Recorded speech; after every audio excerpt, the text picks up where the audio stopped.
ఇప్పుడే మొత్తానికి నేను కూడా చాలా ఎప్పటి నుంచో వెయిట్ చేస్తున్నా. కల్కి 2898 అయితే చూసేసి రావడం జరిగింది. అండ్ సీరియస్ గా చెప్తాను, జెన్యూన్ గా చెప్తాను మీతో వచ్చేసి ఫస్ట్ హాఫ్ మూవీ బాగుంది, సెకండ్ హాఫ్ ఎక్సలెంట్ గా ఉంది.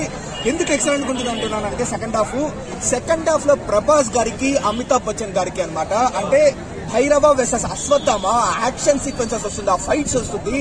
నేనైతే ఇండియన్ సినిమా హిస్టరీలో ఇలాంటి ఫైట్స్ నేను చూడలేదన్నమాట.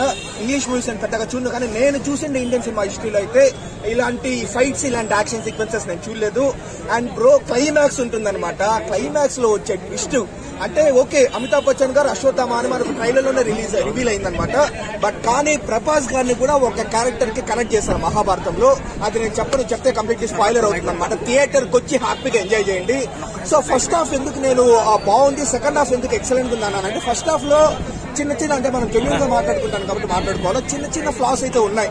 అరే ఇంకొంచెం ఆ స్టోరీ బిల్డింగ్ మనకి ఇంకొంచెం బెటర్ గా చేసి చూపించుండొచ్చు కదా. ఆ కాంప్లెక్స్ వరల్డ్ కావచ్చు, లేకపోతే రెబల్ కష్టాలు కావచ్చు, ప్రభాస్ గారికి ఇంకొంచెం స్కోప్ ఇచ్చిండొచ్చు కదా అని మనకు అనిపిస్తుంది.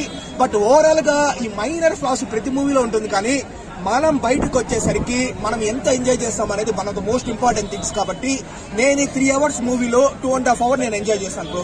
సో ఓవరాల్ గా నా పాయింట్ ఆఫ్ వ్యూ నాకైతే నిజంగా చాలా బాగా నచ్చింది. నా టికెట్ వర్త్ అని నాకు అనిపించింది. అండ్ ఒకే ఒక విషయం నేను చెప్పాలనుకుంటాను, ఏంటంటే చాలా మంది మహాభారతం కావచ్చు, లేకపోతే రామాయణం కావచ్చు, వీటిని మైథాలజీ అంటూ ఉంటారనమాట. మైథాలజీ కాదు, హిస్టరీ అనడం కరెక్ట్. అవి మన చరిత్ర అనమాట.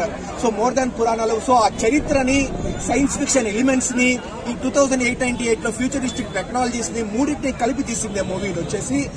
సో ఓవరాల్ గా మంచి ఫీల్ ఉంటుంది మనకు బయటకు వచ్చేసరికి.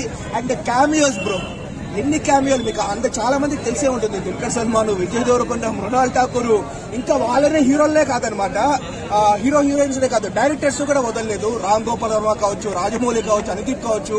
సో రామ్ గోపాల్ వర్మ గారు, రాజమౌళి గారు వచ్చినప్పుడు నేనైతే నిజంగా బాగా ఎంజాయ్ చేశాను అనమాట ఆ కన్వర్జేషన్స్. సో వాళ్ళిద్దరు క్యామియోలు నాకు చాలా బాగా అనిపించింది. ఓవరాల్ గా ఫస్ట్ హాఫ్ అక్కడక్కడ స్లో పేస్ నరేషన్ ఉన్న మూవీ మనం బయటకు వచ్చేసరికి మంచి మూవీ. అమితాబ్ను Kamal there is a room కి but I watched box office movie కల్కి మూవీ చూడడం జరిగింది. సో సినిమా అనేటువంటిది జస్ట్ ఎక్స్పీరియన్స్ అండి. ఇందులో 20th centuryలో మన అమితాబ్ బచ్చన్ ఎవరైనా వాడారా అని అంటే there is only director of Nag Ashwin. ఆయన తప్ప వేరే ఎవరు వాడలేదు 20th centuryలో బేసిక్ గా. అండ్ మూవీలో ఒక మిస్టేక్ ఫైండ్ అవుట్ చేశా. మిస్టేక్ ఏంటి అని అంటే ప్రభాస్ గారికి కాలు ఇట్టుకొని పోతుంది, కానీ ఆ కాలు కూడా తీసేసుకుంటారు. ఎట్లా తీస్తారు, ఎలా వచ్చిందనేది చెప్పలేదు. ఎందుకంటే బేసిక్ గా కాలు ఇట్టుకొని పోతే హీరోది లాగ్ వస్తుంది, కానీ అది కూడా కాకుండా వచ్చింది. మూవీలో ఇంకో 10 ఏళ్ళు తొక్కాల ఇలాంటి బాక్స్ ఆఫీస్ సినిమా రావాలంటే. ఇలాంటి ఒక 10 year రోజుతో మన రాజమౌళి గారు రావడం జరిగింది. నేను చెప్పే మూవీ రిపోర్టు 99% ఫేక్ కావచ్చు, కానీ సినిమా 101% హిట్. అర్థమైనా? దాని ఇంకో విషయం ఏంటంటే, మీకు గుడ్డు కావాలంటే ఆర్టీవీని అడగండి, ఆయన ఇచ్చేస్తాడు. దాని సపోర్టింగ్ రోల్ అనేది ఏదైతే ఉందో, అశ్వత్థామ ఏదైతే రోల్ ఉందో అమితాబ్ బచ్చన్ మార్వలసింది. నాకు తెలిసి నేను బాధపడ్డా, ట్రైలర్ చూసి బాధపడ్డా అమితాబ్ బచ్చన్ ఎందుకు తీసుకున్నానని. కానీ నాకు తప్ప అనిపిస్తుంది.